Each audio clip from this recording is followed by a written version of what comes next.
Hermanos, qué alegría estar con ustedes una vez más, predicando la palabra de Dios, aprendiendo juntos. Y quiero contarte una historia. ¿Quieres? ¿Te animas a escuchar una historia? Les cuento que alrededor del 2010 había un hombre, anticipo, no era yo, no, ¿sabes que una vez se está escuchando el cuento y está como esperando que digan, y ese era yo? No, no era yo, el de este cuento no fui yo. Para empezar, porque no soy doctor, y resulta que el de este cuento, el hombre de este cuento era un doctor, con una trayectoria impresionante. Este hombre de verdad era un científico de alto nivel, muy reconocido, y contaba no solo con la oportunidad de publicar en la Universidad de Stanford, y no solo eso, sino que dentro del hospital donde él trabajaba, tenía una trayectoria impecable. Todos sabían que estaba destinado a dirigir el hospital. Era asombroso ver el modo en el que la trayectoria de este hombre edificaba a muchas personas. Estabilidad financiera, por supuesto que prestigio en el gremio de los doctores. Su nombre era el doctor Zumbul Desai. Y este hombre estaba teniendo una vida aparentemente exitosa, o mejor dicho, exitosa delante de los ojos del mundo. Hasta que recibió una llamada. Recibió una llamada inesperada, no con una mala noticia, pero sí con la convocatoria a formar parte de una iniciativa que buscaba trascender las herramientas con las que la medicina había atendido ciertos asuntos de medición.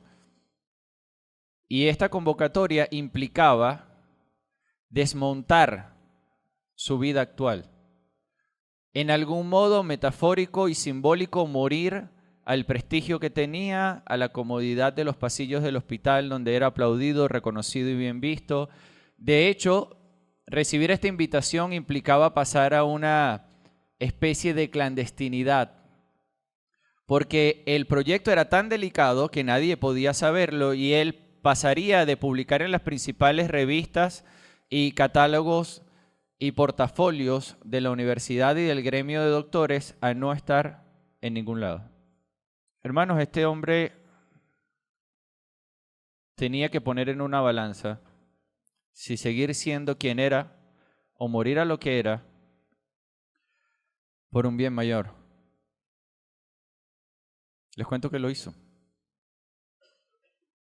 Lo hizo, y si tú tienes un reloj inteligente hoy en tu muñeca con el que puedes medir tus pulsaciones, y es larga la lista de cosas que ahora puedes hacer a favor de la salud y que antes no podía, tiene mucho que ver con hombres como este que formaron parte de un gran equipo que lo dejó todo para aprovechar la oportunidad de su vida.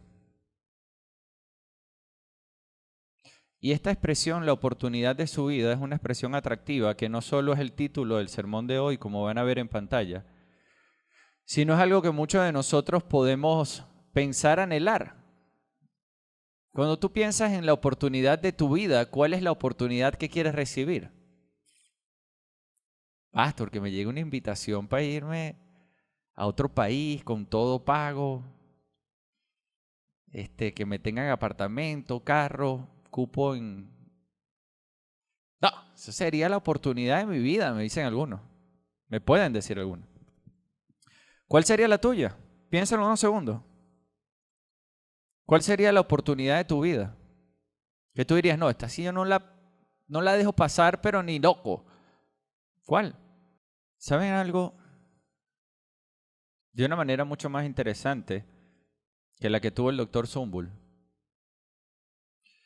En la Biblia hubo unos hombres que recibieron la oportunidad de su vida. Un llamado muy particular. Y quizás, solo quizás, nosotros podríamos aprender de ellos. Porque ese llamado que ellos recibieron, quizás, solo quizás, tiene algunas implicaciones en las que nosotros deberíamos estar atentos a lo que podemos aprender. ¿Te gustaría conocer quiénes son esos hombres? ¿Y cuál fue la oportunidad de su vida que recibieron? Vamos a nuestras Biblias. Marcos capítulo 3. Vamos a leer del versículo 7 al versículo 19 juntos. Leemos la palabra del Señor. Verso 7. Entonces Jesús se retiró al mar con sus discípulos, y una gran multitud de Galilea lo siguió, y también de Judea, de Jerusalén, de Idumea, del otro lado del Jordán y de los alrededores de Tiro y Sidón. Una gran multitud, que al oír todo lo que Jesús hacía, vino a él.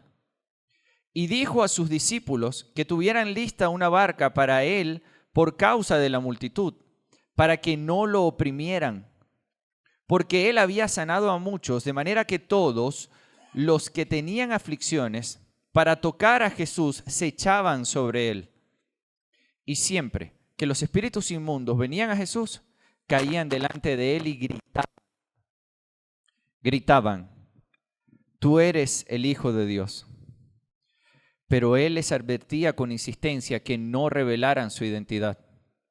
Después, Jesús subió al monte, llamó a los que él quiso, y ellos vinieron a él. Voy a repetir eso. Después Jesús subió al monte, llamó a los que él quiso, y ellos vinieron a él. Designó a 12 para que estuvieran con él y para enviarlos a predicar y para que tuvieran autoridad de expulsar demonios. Designó pues a los 12, Simón, a quien puso por nombre Pedro, Jacob, hijo de Zebedeo, y Juan, hermano de Jacob, a quien puso por nombre Boanerges, que significa hijos del trueno. Andrés, Felipe, Bartolomé, Mateo, Tomás, Jacobo, hijo de Alfeo, Tadeo, Simón el cananita y Judas Iscariote, el que también lo entregó. Judas estaba ahí. Hermanos, estos hombres recibieron la oportunidad de su vida. Y en la imagen que veíamos antes, tenemos una toma de una gran corporación reconocida del mundo, firmando contrato para integrar a su equipo a 12 hombres. ¿Eres consciente del llamado que has recibido? Nuestro pastor nos hacía esa pregunta al principio. Yo quiero suplicarte que oremos para pedirle a Dios que nos ayude. Que nos ayude a entenderlo, porque quizás hay muchas cosas que creemos que serían la oportunidad de nuestra vida, que estamos esperando que suceda en adelante y nos esté llevando a ignorar lo que ya pasó. Si no eres consciente de que has recibido la oportunidad de tu vida, quizás inevitablemente la menosprecies y no puedas disfrutarla. Vamos a orar juntos y vamos a pedirle al Señor que nos ayude hoy a aprender de estos hombres y de lo que la palabra de Dios está contando. ¿No les parece? Señor, ayúdame y ayúdanos a nosotros, porque queremos que te glorifiques y que cumplas en nuestros corazones con tu palabra eso que has previsto. Actúa en nosotros, abre nuestro entendimiento y permítenos obedecerte plenamente para que tú seas glorificado en Cristo Jesús. Amén. ¿Sabes algo? Cristo nos llamó. Quizás muchos de nosotros lo sabemos. Pero este texto no solo nos explica, nos enseña que Cristo nos llamó. ¿Saben qué nos enseña? nos enseña que Cristo nos llamó a proclamarlo sirviendo. Está facilito de escribir, pero es un poquito más complejo vivirlo. Mírenlo ahí. Cristo nos llamó a proclamarlo sirviendo. ¿Tú crees que eso es verdad? ¿Qué les parece si nosotros vemos por lo menos 3 piezas que este pasaje nos brinda para entender mejor cómo Cristo nos llamó a proclamarlo sirviendo? Y lo primero que vamos a ver del versículo 7 hasta el versículo 10 es un modelo de servicio que nos ayude mejor a tener una referencia de cómo es que nosotros debemos vivir. Eso es lo que Cristo nos llamó.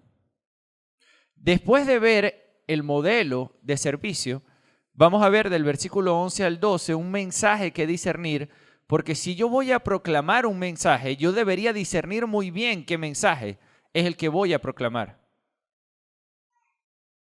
Y por último, vamos a estar hablando de un llamado a proclamar y de cuál es ese llamado.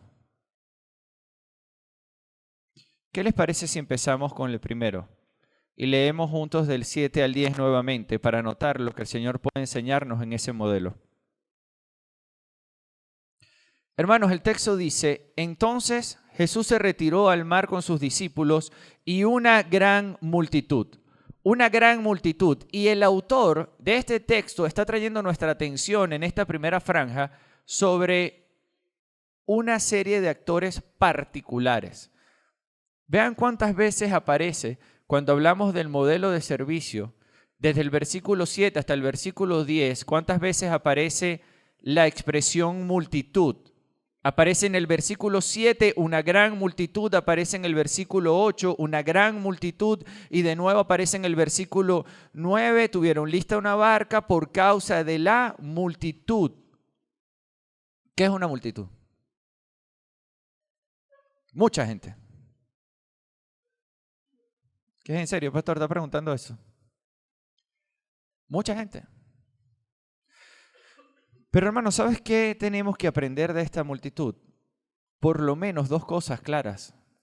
Que ellos oyeron, el texto dice, ellos oyeron lo que Jesús hacía, no lo que Jesús era. Oyeron lo que Él hacía y venían a Él para satisfacer su necesidad. Pero en este modelo no solo podemos ver personas que escuchan lo que Jesús hacía y van a Él para atender su necesidad, no. También vemos a un Dios hecho hombre que no los rechaza, que no los desprecia.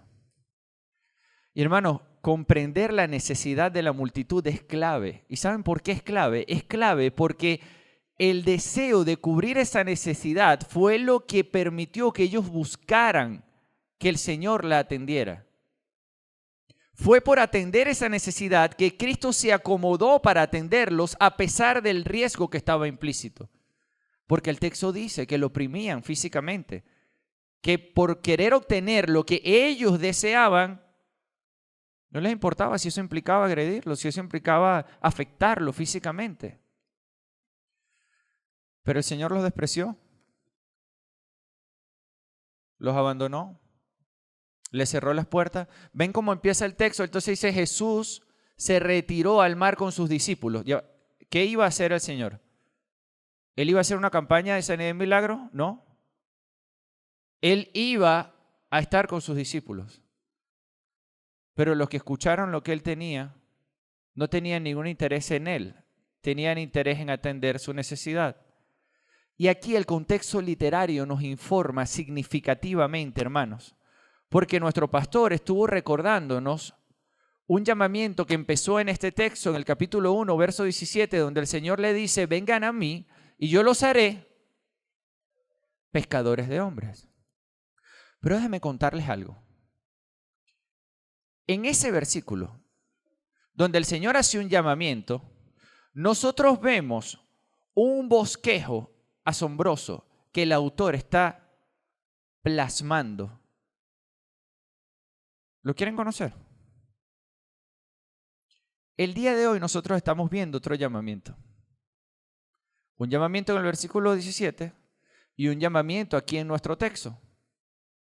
Ahora bien, en medio de ese llamamiento nosotros vemos inmediatamente después del llamamiento, y de hecho nuestro pastor lo predicó, nosotros vemos a un endemoniado que revela y grita, uno solo, que tú eres el Dios, el Hijo del Santo. Y el Señor escucha a este endemoniado que revela que el Señor es el Hijo de Dios. En nuestro texto hoy, ¿ves? Estamos aquí. Y hoy aquí en nuestro texto, nosotros vemos a los demonios, no uno, varios, decir que Él era el Hijo de Dios. Pero ¿saben qué vemos en el centro? 7 historias específicas. Todas en donde Cristo sana a la suegra de Pedro, un evento ya naturalmente milagroso. Cristo toca y sana a un leproso. Cristo perdona y sana a un paralítico, 3. Y adivinen qué está en el cuarto, justo en el centro, el llamamiento de Leví. Un llamado. Y después tenemos 3 historias donde él es cuestionado sobre el tema del ayuno, sobre la gestión del sábado, y sana posteriormente a una persona dentro del templo en el sábado. Tenemos un llamamiento, 2 demonios que parecen ser los únicos que saben que Cristo era el Hijo de Dios, y todo el resto hacía 2 cosas, o lo desconocía o lo cuestionaba. Pero Cristo le servía con amor, compasión y sabiduría. Hermano, ¿qué modelo de servicio nos está dejando nuestro Señor? ¿Qué modelo de servicio en esta arquitectura preciosa que el Evangelio de Marcos nos está mostrando, donde parece que solo los demonios saben quién es el Señor Jesús? Él nos está dejando un modelo que forza, que se impone, que maltrata, que usa su poderío para mostrar su autoridad, o uno que ama, que atiende, que sirve, que es compasivo, misericordioso, gentil, amable, cercano. ¿Recuerdan al hombre que tocó con lepra? Podríamos recorrer cada una de estas historias, pero estas historias están brindándonos un modelo de servicio. Amado hermano que estás aquí, si tú fuiste llamado a servir como el Señor, en tu hogar no se trata, de verdad te digo, no se trata de cuánto tienes la razón y cuánta capacidad tienes de probar que tú sí estás viendo lo que tiene que hacerse cuando tiene que hacerse, porque es así como debería hacerse. No. Tiene mucho más que ver con tu disposición sacrificial de entender que ellos necesitan algo. Y tú debes prepararte como el Señor se preparó para atender esa necesidad. Porque ese es el modelo de servicio que Él te está dejando.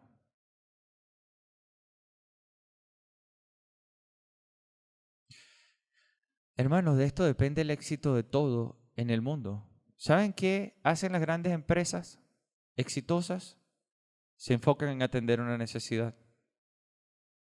¿Sabes qué tienes que hacer en tu hogar? Si quieres que haya paz y armonía, enfócate en ayudar en la necesidad de los otros que viven contigo. ¿Sabes qué tienes que hacer en tu iglesia? Ayuda en la necesidad de otros. Y estoy refiriéndome solamente a la necesidad material, circunstancial, física. Hermano, ¿era esto lo que gobernaba el corazón de los hombres que el Señor Jesús formó? ¿Qué tal si vemos el Nuevo Testamento?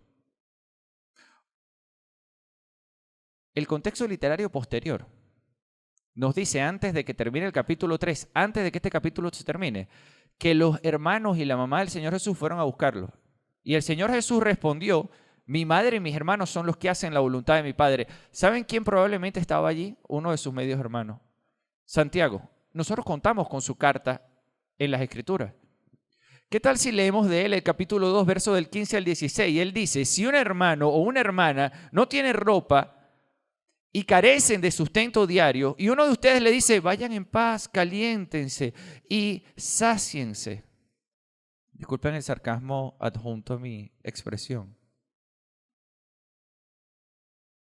Vayan en paz, caliéntense y sáciense, pero no les da lo necesario para su cuerpo, ¿de qué les sirve? Pero bueno, pastor, eso es porque era el medio hermano de nuestro Señor. ¿Qué tal el apóstol Juan?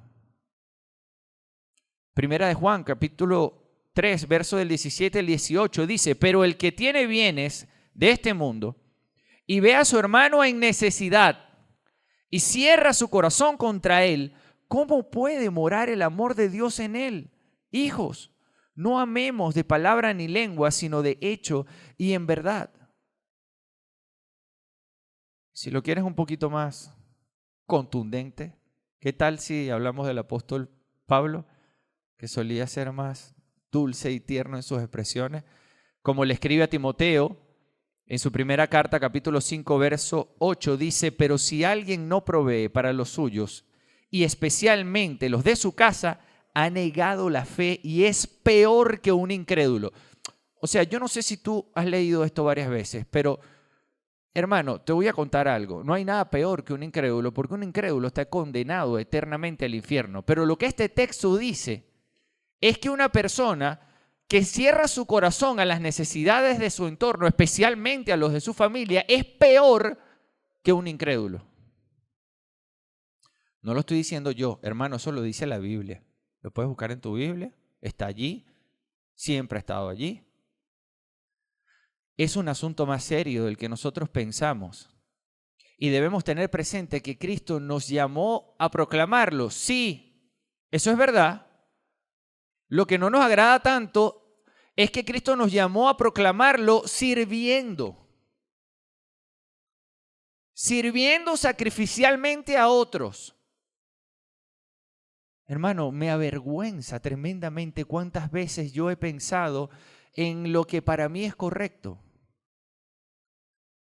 Y he cerrado mi corazón a un hermano, a los hermanos que tratan de orientarnos, a decirnos, pastor, esté pendiente de esto, llame a esto, ubíquese. Y tú dices, pero yo en mi criterio creo que yo estoy haciendo lo que debo hacer. No se trata de lo que tú creas que tienes que hacer, pastor. Se trata de lo que tu hermano necesita. Cristo vio la necesidad de ellos y a pesar del riesgo, se movió a compasión. Y te tengo buena noticia. Él ve tu necesidad. ¿Te ha ayudado? ¿Cristo te ha ayudado? ¿Ha estado contigo? Vaya que ha estado conmigo. Él ha estado allí. Él ha estado allí. Ese es el modelo disponible.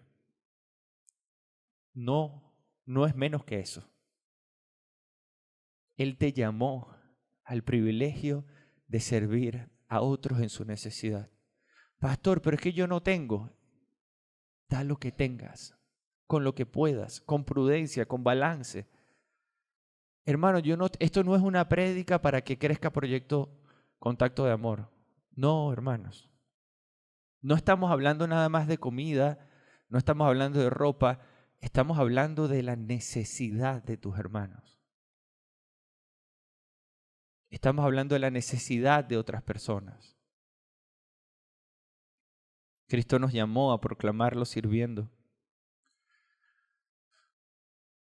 Este hombre, el doctor, dijo, si mi vocación es verdadera, él tenía que pensar, si mi vocación es verdadera y yo estoy trabajando en este hospital y he logrado todas estas cosas, ¿por qué estoy aquí? ¿No es para la salud de las personas? ¿Cuánto estoy dispuesto entonces a sacrificar para? Porque si este proyecto está apuntando a que muchas personas puedan mejorar su salud. Entonces él pasó de poder atender un número limitado de personas en ese hospital de manera física y presencial a trascender. Ahora, ¿él lo veía en el momento? Si él hubiese menospreciado su llamado por tener que soltar y despojarse de todo lo que él creía que era su comodidad presente, hubiese perdido la oportunidad de ahorita estar bendiciendo a muchas. Ahora les pregunto, ¿usted cree que ese doctor sabe a las personas, a la cantidad de personas que ha bendecido? Quien lo tiene que saber, lo sabe. Lo ve. Si tu vocación es verdadera, entonces debes tener presente que la prioridad es la necesidad de otros. Pastor, pero está bien. Cristo me llamó a proclamarlo sirviendo, pero ¿a proclamar qué? ¿Qué tengo que proclamar? Esto también está en nuestro texto. Vamos a revisarlo juntos. Vean esas últimas 2 líneas que están ahí. Dice, y siempre que los espíritus inmundos veían a Jesús, caían delante de él y gritaban, tú eres el Hijo de Dios. Pero él les advertía con insistencia que no revelaran su identidad. Encontramos unos demonios proclamando y Cristo acepta su proclamación o la rechaza. Dice, no, yo no quiero, que ellos no son los... Miren, hermanos, debemos considerar un par de cosas de estos espíritus inmundos. Y de verdad yo les digo, hermano, nuestro interés no está solo en que la gente reconozca que el Señor Jesús es el Hijo de Dios. Y quizás esto puede sonarte confrontador, raro, decir, este pastor se volvió loco, ¿cómo él me va a decir a mí que a mí no me tiene que importar que la gente reconozca que Jesús es el Hijo de Dios? Sí, eso es exactamente lo que yo te estoy diciendo. Yo te estoy diciendo que nuestro mayor enfoque, y podemos aprenderlo de este texto, no está en que la gente sepa que Cristo es el Hijo de Dios. No está solamente en eso. No está solamente en eso, porque eso puede hacerlo hasta un demonio. Lamento tener que informarte que las tinieblas y el infierno en el lago de fuego y azufre va a estar lleno de multitud de personas que sabían que Jesús es el Hijo de Dios. El punto aquí es que en su contexto nosotros venimos de una palabrita que se llama necesidad. Y este texto informa la interpretación de esa expresión del demonio muchísimo, porque esta es la razón por la que Cristo no quiere ser revelado por demonios. Amado hermano, a nosotros no nos importa que la gente sepa que Cristo es el Hijo de Dios. A nosotros nos importa proclamarlo para que ellos sepan que ellos lo necesitan, que es muy diferente. Es muy diferente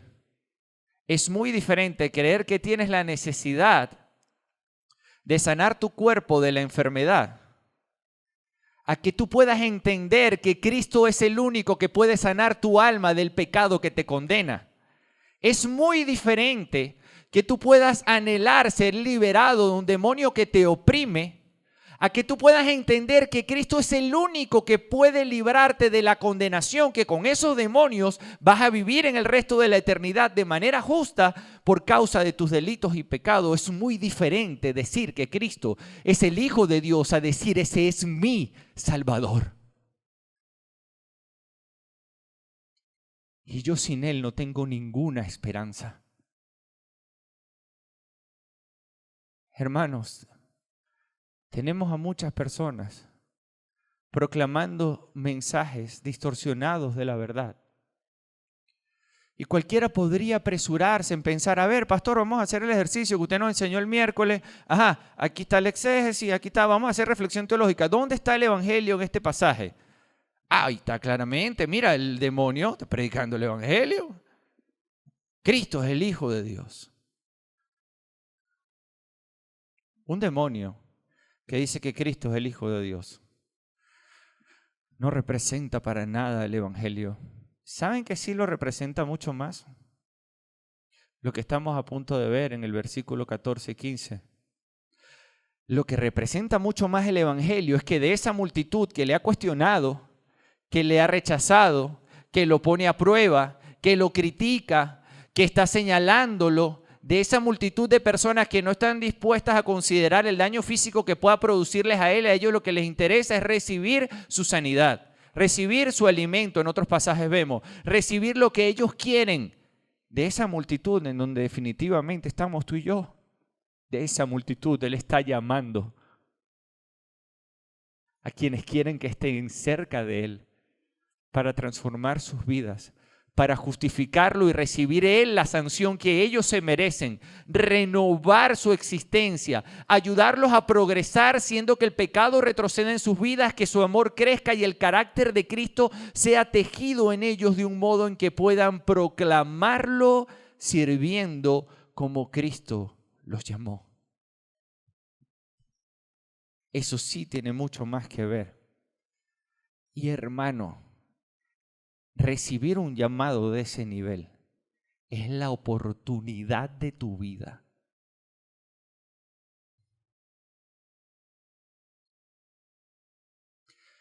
Porque es la única oportunidad que tú tienes de encarar el juicio que te mereces por tus delitos y pecados después de este mundo. Y de librarte del control y dominio que tienen los pecados sobre ti en este mundo.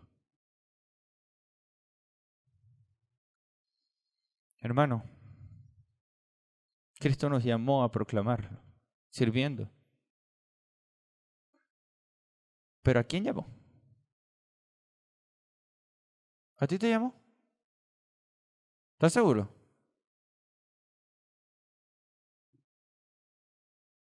De silencio, tenso, ¿verdad? Es como incomoda un poquito, ¿verdad? Pero no importa, no importa. Estamos aquí, hermano. Vamos a nuestro texto. Vamos a nuestro texto. Un llamado a proclamar.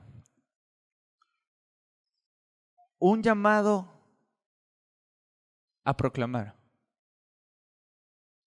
El texto dice, después Jesús subió al monte. Llamó a los que Él quiso. O sea, si Dios te llamó, Dios te quiere. Hermano, a mí Jesús me quiere, no sé si a ti. Dios te quiere, hermano. Dios te quiere. Llamó a los que Él quiso y ellos vinieron a Él. Designó a 12. Y ahora quiero que le pongan todos los cañones de atención aquí. Porque esto es probablemente el mensaje más importante de todo el recorrido de este sermón, porque es el énfasis del texto. Es este. Este es el énfasis del texto. A ver, ayúdenme a enumerar los para que están aquí. ¿Para qué significa? Nos enseñó el pastor Jorge. Propósito. ¿Sí? ¿Para qué? ¿Los llamó para qué? Ok, vamos a descubrirlo. Los llamó para que estuvieran con Él. 1. Los llamó para enviarlos a predicar. 2. Y los llamó para que tuvieran autoridad para expulsar. Lo que le gusta a la guerra espiritual dice, esa es la parte que me gusta a mí. Eso tiene un significado importante. Si los vamos a tomar literales, los tomamos literales los 3. O si lo que te conviene, porque el texto así lo expresa, es entender qué es lo que eso representa, sería mucho más útil. Hermanos, una multitud necesitada y un reconocimiento que es recibido por demonios muestra una sola cosa. Y es que Cristo nos está llamando precisamente para atender estas dos ideas que el autor está poniendo en el texto. Vamos a entenderlo mejor. ¿De qué hablamos primero? De una multitud que estaba necesitada, ¿verdad? ¿Necesitaba de qué? Sanidad, liberación de demonios, querían tocarlo, querían recibir. Lo que ese hombre tiene, yo lo quiero. ¿Sí o no? Una necesidad que tenían ellos. Ok. ¿Qué es lo segundo que vimos?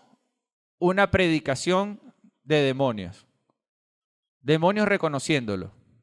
Bien. En el tercer punto, nosotros vemos un llamado. Y el llamado dice que es para que estén conmigo, dice el Señor. ¿Para qué más? Para proclamar.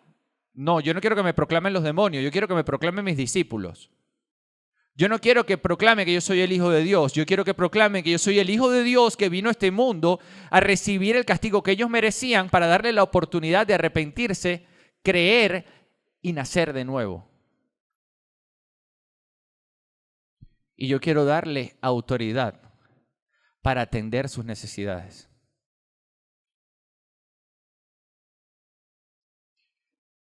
¿Quién atendió sus necesidades antes?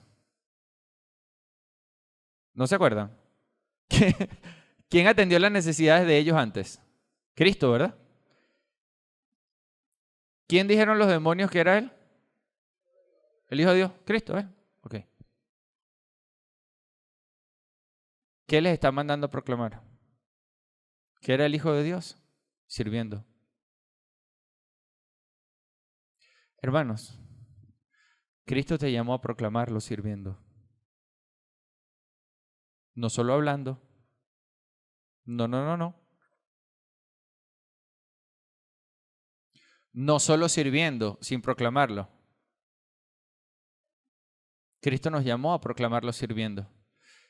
Y el contexto literario posterior nos informa mucho, porque ¿saben cómo empieza el capítulo 4? Con una de las enseñanzas que probablemente todo predicador debería tener muy claro en su corazón, el del sembrador.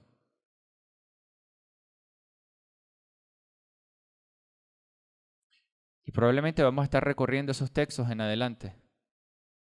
Pero mis amados hermanos, de verdad les digo, la oportunidad de tu vida está frente a ti. Porque Él te está llamando, dice el texto, para que estés con Él. Véanlo ahí, dice. Para que estuvieran con Él. ¿Lo ven que está ahí en negrita? ¿Con Él con quién? ¿Cristo quiere que tú estés con Él? Hermanos, teológicamente hablando, hay una responsabilidad particular sobre estos 12 hombres que Cristo estaba tejiendo y sobre ellos iba a reposar una autoridad muy única con la que Dios iba a respaldar señales y milagros que iban a permitir la construcción del canon de las Escrituras, hasta el apóstol Juan que está allí. Yo no quiero que tú creas que tú eres un apóstol, que Cristo te llamó y que tú vas a tener las atribuciones que tenía un apóstol, porque en el contexto teológico de la palabra de Dios podemos ver con claridad que eso no es así. Pero yo te quiero preguntar a ti, sincérate conmigo, ¿Cristo te llamó para que estuvieras con Él?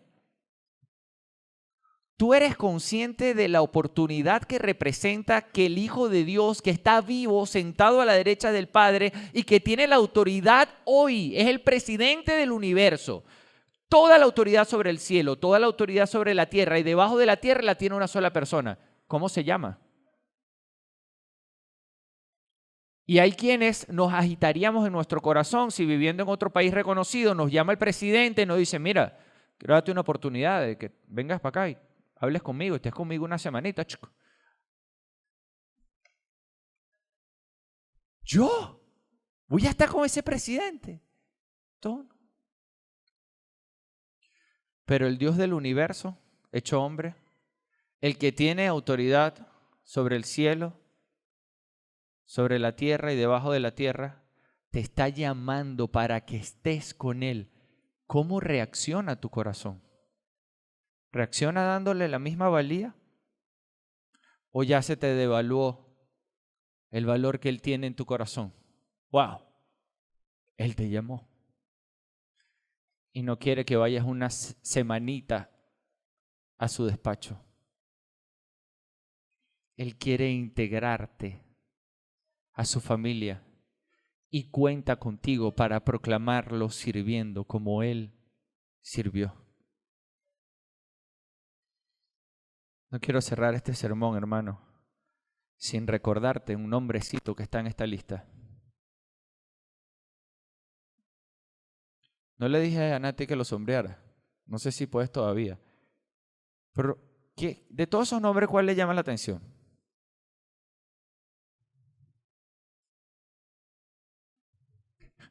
Que Bartolomé, no, mentira. Judas estaba ahí.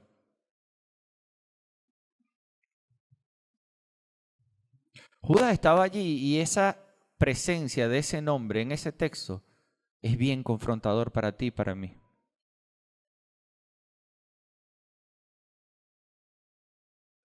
¿Por qué crees tú? Piénsalo.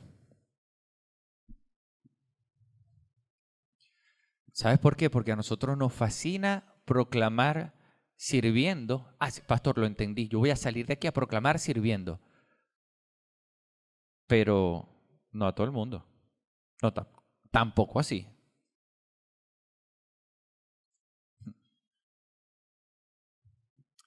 Y te pregunto, ¿a quién te mandó Cristo a proclamar y servir? Tómate un segundito para pensar en esa persona que te tiene el don de sacarte la piedra. Están distribuidos en los trabajos, los ponen en los edificios, en los grupos de las juntas de condominio, están distribuidos equitativamente en la iglesia, te ponen 3 o 4. De los pastores, yo fui el pastor que fue puesto aquí para... Te pregunto, ¿a él es digno de que tú te fijes en sus necesidades, de que tú le sirvas como Cristo te sirvió, de que tengas la comprensión y tolerancia de que tú le ames como Él te ha amado? Yo no te estoy diciendo que sea el Judas que te va a traicionar, lo que te estoy diciendo es que Judas estaba en esa lista de lo que Él llamó. Y a Él le sirvió, y a Él lo atendió, y durante los 3 años de recorrido que Él estuvo aquí en la tierra, lo trató con amor. Y ese día en la cena, cuando se estremecía el corazón de nuestro Señor de saber que estaba cerca por consumarse el dolor, Judas estaba allí. Y Él lavó sus pies.